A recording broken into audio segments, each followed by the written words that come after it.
Yes, that's Medusa. And no, you can't romance her. She's a little too focused on growing her statue collection, and she thinks you'd be a perfect addition. Good thing you're the baddest fighter in all of Greece by the time you meet her, because who wants to end their Odyssey encased in stone? Come on, walk it off, because that's just the start of what she can do. She'll keep you guessing by zipping around her lair at superhuman speeds, tripping you up with energy blasts from the sky, and summoning stone warriors while protected by a force field. And if that doesn't work, she's also real good at just stabbing you. Medusa and her monstrous ilk aren't something you'll just stumble into like a bear in a cave.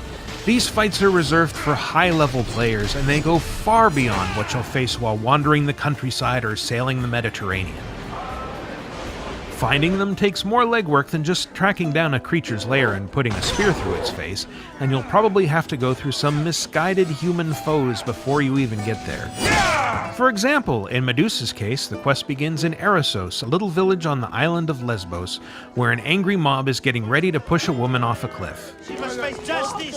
The villagers are convinced the woman, whose name is Brice, sacrificed her lover, Ligeia, to something called the Writhing Dread. The mob wants an execution, not justice, so right away we're showing them who's boss by kicking a few soldiers off the cliff.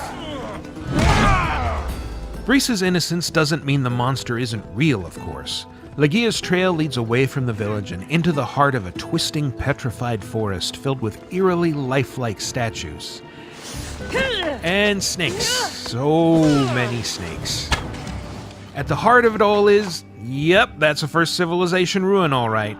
Artifacts left behind by humanity's hyper-advanced precursors are always causing supernatural trouble in Assassin's Creed, meaning the Writhing Dread is likely something they left behind. Getting inside the temple takes a little doing, though. The key is hidden in a village of warrior women on the nearby island of Chios, and before you head over there, you might want to stop and talk to a retired mercenary who claims to have vanquished the creature before. In keeping with Odyssey's new navigation system, you'll be given a few clues to where they are, but actually finding them takes some exploration. Every step of this journey has the potential to explode into conflict. The mercenary won't reveal anything too useful or give up his Gorgon-slaying spear without a fight, and the warrior women turn out to be extremely hostile to outsiders.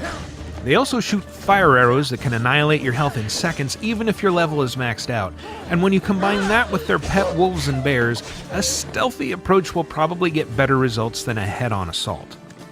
On the way to either destination, you might find yourself testing your luck in the trap-filled Tomb of Orpheus, or daring to investigate why a boat that sits abandoned in a bay is surrounded by blood.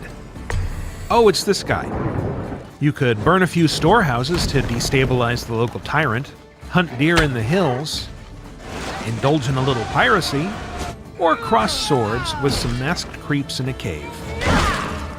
The open world of Odyssey is full of cool discoveries, beautiful vistas, and secret treasures, so taking the long route can be rewarding. Also, given that this demo was with a level 50 character, we had a chance to try out high-end abilities like Ghost Arrows, which can go through solid objects to land perfect headshots, and how did we ever survive without them?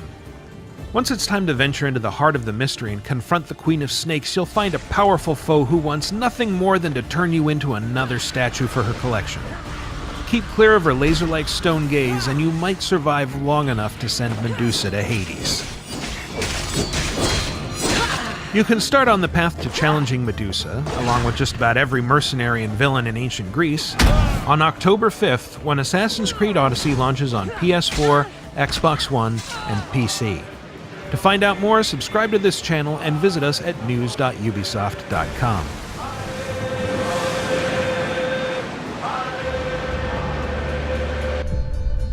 Assassin's Creed Odyssey, available October 5th.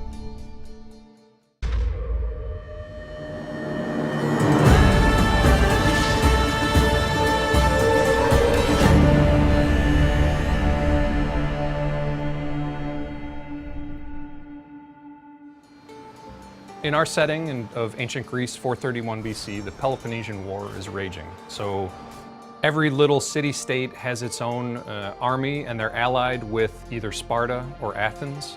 Those are the major superpowers of the time. But at first, the Peloponnesian War took place during the 5th century, which is a crucial moment in history for our civilization. Because as Thucydides says, it was the most important conflict in antiquity between the rise of a democracy and the ancestral system of the tyranny and the oligarchy. But also plenty other opposition between tradition and modernity, religion and science.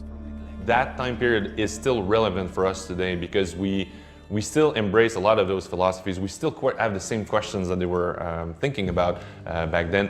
So it was a match made in heaven for an Assassin's Creed game in Explore history. So the landscape of Greece is magnificent. We went to visit, and the epic vistas that it allowed us to create were something that we really wanted to concentrate on recreating in the world.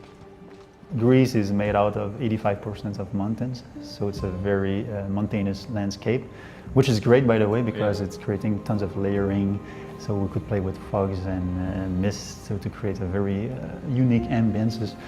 It also plays with the sensation of the Odyssey as well, because there's always the sensation of what's beyond the next mountain range, what am I going to get when I go there? You always get a really cool view as you come over the hill and you see the next region lay out in front of you. That really reinforces the sense of you being on your own Odyssey. For us, Greece needed to be colorful and very lush, because that's what most people have in mind when they think of that amazing land. We pushed saturation and colors quite a lot in our game, even though we had different biomes also in it. We knew that this world was going to be huge, so it was super important to make sure that we kept it interesting for the player. So as they go from region to region, it's not always just the typical picture of Greece. We saw snow-capped mountains and we saw lush spring valleys and things, so we wanted to really recapture that and make sure that we gave that to the player when they went on their journey. Reconstructing ancient Greece was quite a challenge. For some cities, it was harder to find some specific data. For example, on Mykonos, nothing is remained. So it was quite hard to reproduce exactly the city as it was during antique time. The big challenge was the chaos that the Greeks used to build their cities. There was no urban planning as we know it today, so we needed to try and embrace that chaos. We tried to capture the importance of mythology for the ancient Greeks. The mythology is the integral part of their society, their social behavior, their belief, their religious tradition. Mythology also inspired them in their art, in their decoration of their temple. Also, mythology was used during that time period as a politic propaganda. So again, it comes down to a lot of research and working very closely with the historians to make sure that the actions and the behaviours of what people are doing in the world is credible to our time period. So the meteorite system is still present, people still live their own lives, they have their own schedule.